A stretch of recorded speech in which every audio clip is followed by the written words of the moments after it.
Hi guys, welcome back. So we've got another England squad. It's not the squad that's going to go to Australia. It's just another training squad.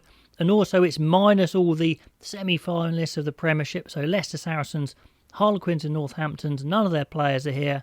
So this is kind of a free hit out for Eddie Jones to call up some players he might not normally. Have a good look at them, and some of these guys may well be bolters to go to Australia. Some may go on and play in the Barbarians game, the one which I'm going to as a accredited media, so that's exciting there to have a look at some of these guys. And we've got some returning players from injury, most notably Johnny May, Jack Now coming back in, we'll talk about them in a minute, Johnny Hill as well. Loads of uncapped players as well. A few guys coming in there doing a bit of rehab. I think Cowan Dickey and Anthony Watson are pretty close, so that's good to have a look at them. One guy who won't be in this squad and won't be going to Australia is Kyle Sinclair. They're resting him for the whole of the summer. He's got his back injury. Absolutely correct. Need to get that sorted because the back can affect absolutely everything. Not just scrummaging, of course, just general movement. So probably the best call there because they know they really need Sinclair fit and firing because he is their number one tight head and we haven't got a lot of those. So let's go through this squad, and I'm also going to say which players I think should go and tour to Australia. But like I said, some of these guys we may well see feature in that England Barbarians game as well. So, into the forwards, we've got Olly from Wasps. He's 28 years old and he's a tight head. He's a big guy, big strong guy, and it's worth looking at tight heads. England really need tight heads, and 28 years old is a good age. Props can come into their prime later in their careers than other players due to the strength aspect, of course, developing over time. So that'll be interesting. Any tight head I think that does well has got a bit of a chance of being a bolter to go to Australia.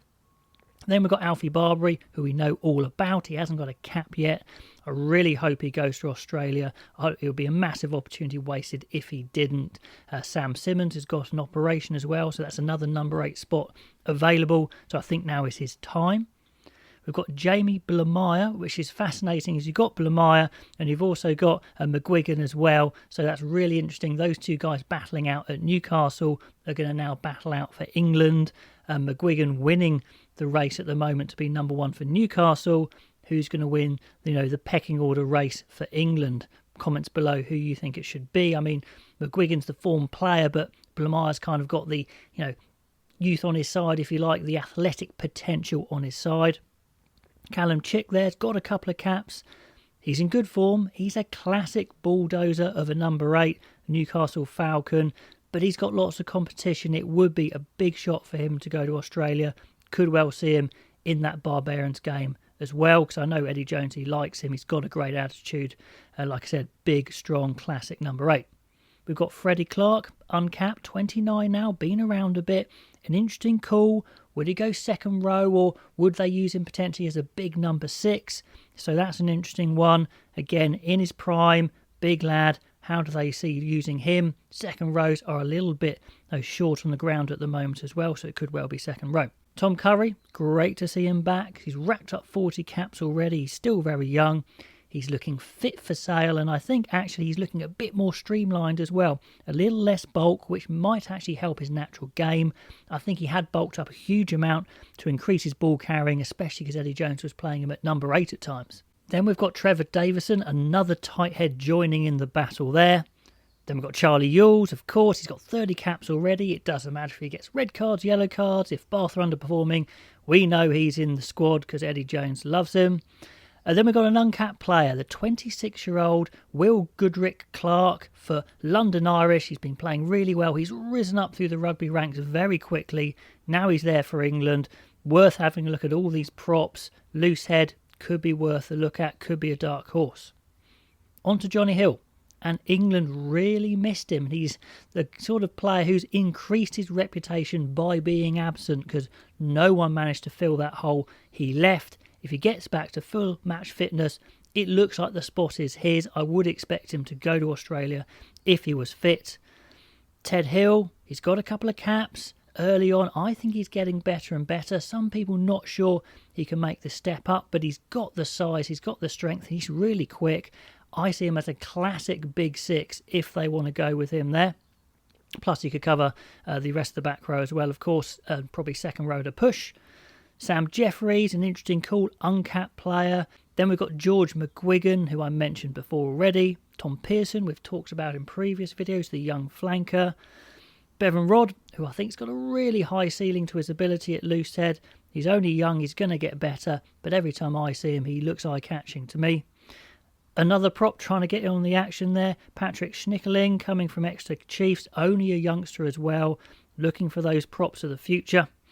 Jack Singleton, I would have liked to have seen O'Grey from Wasps potentially instead of Singleton, but Singleton's a good player and there is spots available at hooker.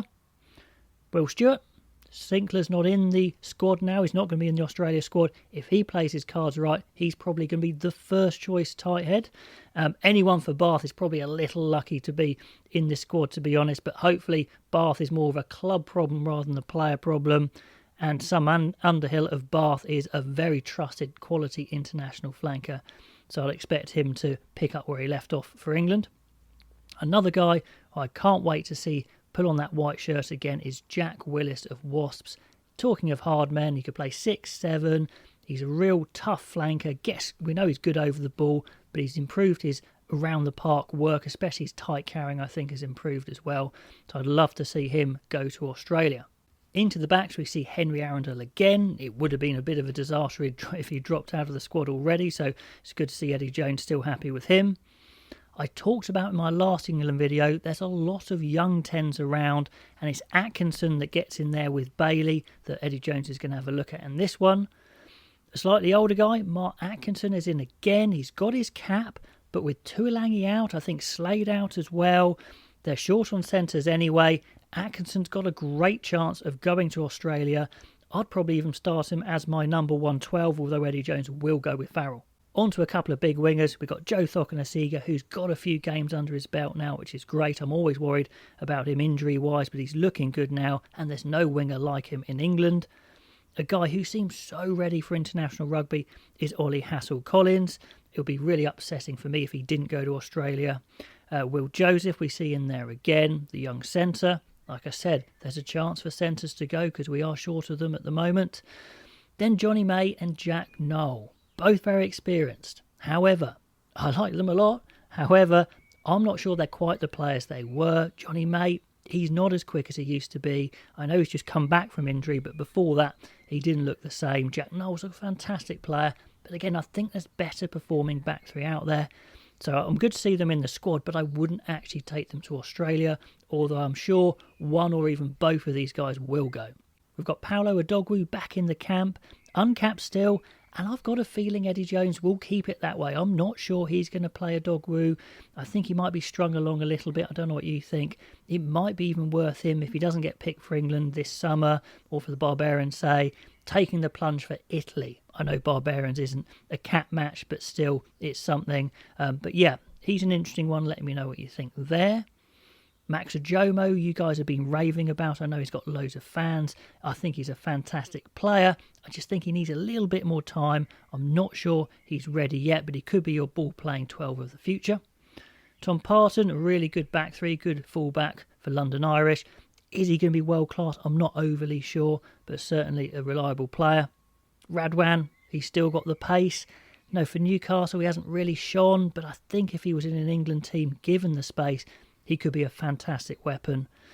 And then we've got the two scrum halves, Randall and Robson. Randall, we've seen a bit. Robson, along with maybe Mitchell, is actually the 9 of the season in the Premiership. And under a different coach, Dan Robson could even have been England's number 1-9 for the last couple of years. But of course, Youngs has had that. But could his chance kind of pass him by if he doesn't go to Australia? No, that could be it. His prime could have been passed by, which is a shame because he probably deserves more than his 14 caps and certainly more starts as well. Anyway, guys, this is the list. I've mentioned a few. This is the list of the guys I would take to Australia. Let me know if you agree or disagree.